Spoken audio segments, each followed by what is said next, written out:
ए पैगंबर, कहो कि तुमको आसमान और जमीन में रिस्क कौन देता है, या तुम्हारे कानों और आंखों का मालिक कौन है, और बेजान से जानदार कौन पैदा करता है, और जानदार से बेजान कौन पैदा करता है, और दुनिया के कामों का इंतजाम कौन करता है। तो यही कहेंगे कि अल्लाह। तो कहो कि फिर तुम अल्लाह से डरते क्यों नहीं।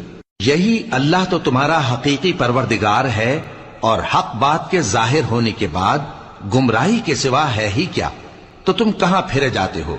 इसी तरह अल्लाह का इरशाद उन नाफरमानों के हक में साबित होकर रहा कि ये ईमान नहीं लाएंगे।